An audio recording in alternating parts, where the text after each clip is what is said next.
A number of Canadians are quite concerned over the Liberals' Bill C2, which passed first reading in June. They say it could include government surveillance without warrants and sharing our personal information with foreign governments. Our Western Canada Bureau Chief Hal Roberts chatted with Sharon Polsky, president of the Privacy and Access Council of Canada, to discuss a number of red flags she says have been raised. Sharon, Ottawa calls Bill C2 the Strong Borders Act. Government officials say it really focuses on enhancing border security and tackling transnational crime. It enables the Canada Postal System to lawfully search and seize mail to combat contraband. It aims to equip law enforcement with tools to really address issues like illegal fentanyl, money laundering, and transnational organized crime. Now, Sharon, isn't that a good thing that we're tackling these issues? Well, like everything else, good is depends on your perspective. And keep in mind, the government typically the talking points highlight the good features, the things that they think Canadians will accept willingly. And they don't often talk about the parts that they don't want us to know about. And I mean, there's an awful lot in this huge omnibus bill. It provides sweeping powers that might well facilitate strengthening the border, but in ways that a lot of Canadians might not expect and might not want. You're right, it will allow mail to be open, but it doesn't have to mean that you're under suspicion. It just means that they won't open your mail. And that, of course, is going to jeopardize everybody's privacy, Canadians, newcomers. It doesn't matter who. It's going to allow warrantless fishing expeditions for information about me and you, and again, immigrants, refugee claimants. One item that no one's really talking about, it will also allow fishing expeditions to find out information about public figures and politicians, opposition politicians, for instance. Now, by all accounts, Canada does not have the manpower or the equipment to protect our borders. A leased helicopter or two, some drones, it just doesn't do it. In fact, less than 1% of shipments are examined. So will it really stem the flow of fentanyl?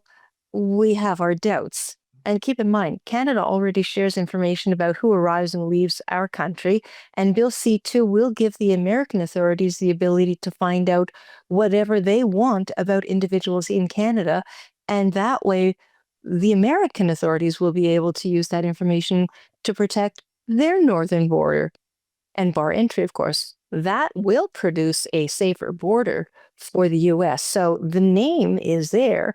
How it gets implemented and for whose benefit is something, well, surely the current American administration wants to see this, but I'm not sure Canadians want to see it happen the way it's going to. So, Sharon, bottom line, what's your biggest beef with Bill C2? Is it that the federal government can potentially share our personal information with foreign government agencies? Well, they already do that under a wide range of mechanisms and laws.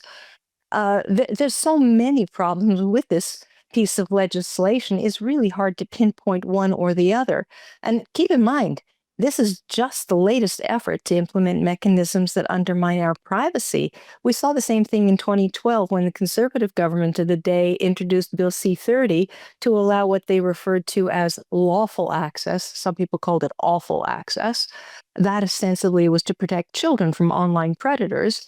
And this sort of thing, we've heard it's important for police to be able to do their work. But keep in mind, the police managed to do their work even without being able to access all the information that this bill will allow. They managed to find missing children. They managed to find sex trafficked people. They managed to find criminals without peering into everybody's mail and email.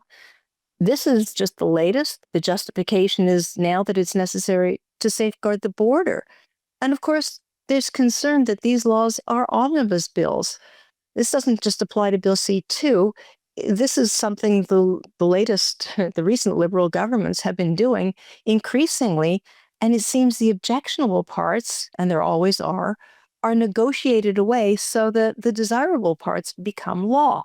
It's a really rough and tumble balancing act where some politicians, they have to put aside their objections just so that what they want to pass gets passed.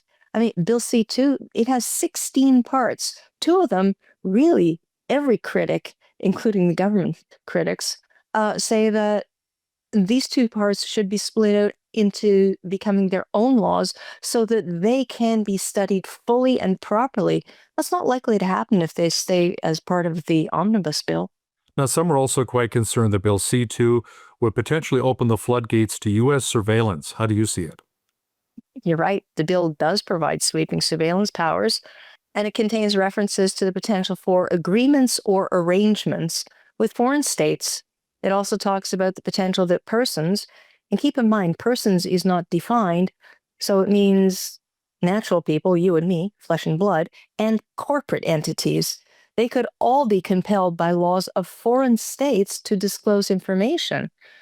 I mean, really, it's very troubling that Bill C2 would allow law enforcement to obtain warrantless access to any information that's provided to them voluntarily by any person. So, really, you could report your boss or your company's competitor and cause their ruin. And apparently, it doesn't matter if the information you voluntarily provide is true or your intent is honorable or malicious, because the information will have been provided voluntarily. The law protects you from any liability. Now, critics of the legislation say it proposes changes to Canada's immigration and refugee system and really fails to acknowledge the realities of gender-based violence, many who arrive in Canada after fleeing life-threatening situations. How do you really see it? Well, immigration advocates are rightfully concerned. Not only does the bill limit time within which a claim can be made, but its unclear language and its boundless information demands are ripe for abuse. I mean, really, C2 could lead to discriminatory profiling. And remember that it gives the immigration minister the right to cancel or suspend immigration applications. And while the proponents of the bill say that it only allows for the collection of what they refer to as bare minimum information, like what was available in a phone book, that's pretty misleading and unfounded, because even the metadata attached to your encrypted email reveals an awful lot of information that can be used to make a determination that could affect your future and indeed your life. It's interesting that a study conducted by the Parliamentary Library that carries out research for MPs and senators notes that Bill C2 could lead to discriminatory profiling and targeting by law enforcement. And maybe it's fortunate, but the parliamentary study and Justice Canada both agree that Bill C2 infringes on charter and privacy rights. So it's pretty likely that it will face a constitutional challenge in the courts. We'll have to wait and see. Sharon Polsky, President of the Privacy and Access Council of Canada, thanks so much for your time today. Thanks for the invitation.